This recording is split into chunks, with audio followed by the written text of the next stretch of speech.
Bonjour tout le monde, bienvenue à une autre rétrospective de la semaine. Cette semaine, c'est quand même une semaine assez spéciale. Comme vous pouvez voir pour la première fois depuis le mois d'avril cette année, on est obligé de rentrer dans la maison parce que dehors c'est assez exécrable comme température. Je pense qu'on a eu une semaine, ça n'a pas arrêté. Il y a eu de la pluie un petit peu tous les jours, mais aujourd'hui, là, c'est quelque chose, là, ça n'arrête pas, c'est vraiment plat. C'est là qu'on pense à partir dans le sud, ce qui va peut-être arriver un jour. Mais cette semaine, c'était aussi une semaine un petit peu désagréable, pas seulement qu'au niveau de la température, mais c'est le fait qu'à ce temps-ci, vous savez que on a plusieurs véhicules, j'ai mon truck que j'ai été obligé de remiser parce qu'on fait notre métier principal, c'est le terrassement. Et puis c'est saisonnier, hein, ici au Québec, on n'a comme pas bien le choix. Et puis, étant donné que je ne fais pas de déneigement l'hiver, puis j'en ferai jamais, là, j'aime vraiment pas l'hiver pour ça. Comme j'ai déjà dit, moi, puis le froid, on n'a vraiment pas une bonne relation. Alors, j'ai été obligé de remiser mon truck. Tu sais, c'est le temps de l'année que je trouve ça plate un petit peu, parce que je partirais. Puis là, qui est le problème, là, c'est que en 2011-2012, moi et mon épouse, qui s'était jamais payé de vraies vacances, on s'en est payé toute une, là, on est parti aux États-Unis sur une île, sur l'île d'Amelia, pendant 4 mois et demi. C'est clair que ça a été notre plus beau voyage à vie. Déjà, que vous devez déjà le savoir, que, comme je viens de dire, j'ai une mauvaise relation avec le froid, mais avec l'hiver tout court. Et puis, ça a été, écoutez, ça a été le plus beau voyage qu'on a fait. Là. Ça a été extraordinaire. On avait loué un condo près de la mer, puis assez près que les premières journées, on avait de la misère à dormir avec le son des vagues, puis tout ça. Fait que c'était quand même bien. Sauf qu'en même temps, il y a deux côtés de médaille. Hein? Il y a toujours les deux côtés. C'est que, étant donné que depuis ce temps-là, c'est-à-dire 2011-2012, étant donné que depuis ce temps-là, on y va plus question de sous, là, parce que ça coûtait assez cher aussi. Je vous dis que les hivers ici sont beaucoup plus pénibles. Parce que, tu sais, on y a goûté, c'est un petit peu comme donner des bonbons à un enfant, puis d'y enlever après, c'est assez pénible. Ben c'est pas mal ce qu'on le vit, là, puis à tel point là, que je vous le dis, là, rendu à ce temps-ci, mois de novembre, là, on est au début de novembre, j'en ai mal au ventre tellement que je partirais. C'est pas des faces. Tout ça, ça nous a emmené en question. En plus, comme je vous dis, là, on a eu une semaine exécrable. Il a mouillé, là. Ça n'a pas de bon sens comment il a mouillé. Il n'y a plus assez qu'on a eu des petites infiltrations d'eau. Une chance que c'était juste au niveau de mon établi, de mon espace de travail. C'est un petit peu moins pire. C'est sûr que s'arrêter dans le salon, là, je pense que j'aurais capoté, là, parce que je vais vous avouer là, que pour moi, ce qui est le plus pénible dans une maison, c'est d'avoir des infiltrations d'eau. J'ai bien de la misère à gérer ça. Là. Ça m'empêche de dormir, c'est pas des faces. Quoi qu'il en soit, on l'a arrangé. J'ai remisé mon troc. On a arrangé le terrain pour l'hiverniser, pour l'hiver. La fermeture de terrain. Mais tu sais, tout ça pour nous amener à penser, là, on ne peut pas partir cet hiver, ça c'est clair. On met trop d'argent. Ce qui arrive d'une maison, puis il y a les deux côtés de médaille, hein, encore une fois. Dans tout, je pense, ça c'est pas mal dans tout, c'est qu'on met 5 à 6 000 $ par année dans la maison. C'est bien, c'est pour nous autres, tout ça. Mais tu sais, dans le sens que ça nous apporte quoi de concret? OK, ça nous apporte un plus-value à la maison. C'est bien, mais tant qu'on ne vend pas concrètement, ça ne fait que nous enlever de l'argent qu'on pourrait servir, exemple, pour partir en voyage. Parce que 4 mois et demi en Floride, ça nous a coûté 12 000 $. Fait que c'est pas rien, là. C'est dur aujourd'hui. Puis de toute façon, d'année en année, c'est toujours plus difficile d'amasser des bonnes sommes d'argent. Alors, on pensait à une étape, puis ça, cette idée-là, c'est venu un peu de mon voisin. Lui, à un certain âge, il y a des années, il y a aux alentours de 70 ans, son frère, il a vendu sa maison. Ce que je trouve une idée extraordinaire, c'est un Américain, il reste en Pennsylvanie. Alors, c'est une saison pas mal comme nous au Québec, il y a 4 saisons. Il a vendu sa maison, il s'est acheté une fifouille, une roulotte à salette. Et puis, une 42 pieds avec 4 slide-out. C'est plus qu'intéressant. Mais ce qu'il fait, c'est qu'il s'installe sur un terrain genre de camping, où les roulottes sont acceptées. Il paye, c'est ridicule, c'est dérisoire ce qu'il paye pour rester là pour l'été, puis c'est l'électricité tout compris. Il reste là à l'année. Par contre, moi, avec mon épouse, éventuellement, ce serait quelque chose d'intéressant que nous, on pourrait faire quelque chose de similaire. C'est-à-dire qu'on vendrait la maison, on achèterait une roulotte à salette, On resterait ici sur un terrain de camping l'été. C'est un maximum de 3 à 4 000 par saison. Là, on parle de 5 à 6 mois. On aurait amplement d'argent pour s'acheter un VR, un 24 pieds classé, ce qui nous permettrait de faire ce qu'on veut faire de toute façon, de partir aux États-Unis 6 mois par année. On vous emmènerait avec nous, c'est sûr et certain. Je pense que ce serait la plus belle vie, ce serait le meilleur monde des deux.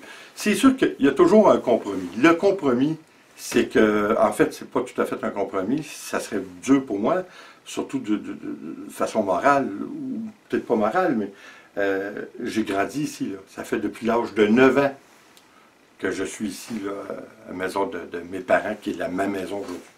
Alors, ça serait assez difficile, parce que, vous savez, depuis 69, on est ici, j'ai acheté la maison de mon père, on a fait beaucoup de rénovations, encore une fois, quand je vous dis, c'est pour ça qu'on met beaucoup d'argent. Moi, je restais d'un côté de la maison, mon père reste au milieu, c'est comme une multigénération, puis mon fils, le plus vieux, restait à l'autre extrémité de la maison. Aujourd'hui, c'est bâti une maison neuve avec sa conjointe. C'est super bien, sauf que, encore une fois, on n'est plus que 3 dans la maison. Mais ça n'arrête pas. Là. Les dépenses continuent au même rythme. Parce que vous imaginez, là, la maison elle a 110 pieds par 32 pieds. Alors, des rénovations, j'en ai continuellement. Comme on dit, encore une fois, c'est une question de confort, mais ça reste qu'à un moment donné, c'est où on arrête. C'est ça qu'on se pose la question. Tu sais, c'est un moment donné, est-ce qu'on va vivre pour la maison ou on va vivre pour nous? Alors, c'est une question qu'on peut se poser. Comme je vous dis, c'est dur, puis c'est dur même pour mes enfants, surtout pour ma fille qui est la plus vieille de nos 3 enfants. Elle trouverait ça vraiment dur qu'on vende la maison, parce que c'est un port d'attache. Hein? C'est un port d'attache qui est familial, c'est la maison familiale en fin de compte. Là. On a déjà notre petit bout qui est venu nous voir, notre première petite fille, Romy, qui est venue nous voir pour l'Halloween cette semaine avec ses parents. Fait que même pour le petit bout, ça serait le fun de savoir qu'elle a la maison de son grand-père puis de son arrière-grand-père. Ça serait bien, là, mais la réalité est que à un moment donné, je pense qu'en plus, nous, on va avoir un petit régime de pension. On n'aura pas une grosse pension, moi et mon épouse, parce que ça fait 25 ans que je travaille à mon compte. Puis ça, des rentes, j'en ai pas payé beaucoup. Alors, on n'aura pas une grosse pension. Fait que c'est toutes des choses que la vie nous fait passer. Puis d'ailleurs, mon cousin, que lui vend sa maison, ben, d'ailleurs, c'est ce qu'il m'avait dit. Il dit, un jour, tu n'auras pas le choix, tu vas être obligé d'y penser aussi.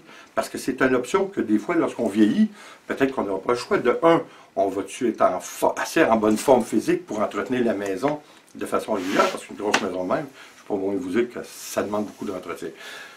C'est toutes des questions qu'on doit se poser, malheureusement. Mais malheureusement, il faut le voir d'un côté positif. Là.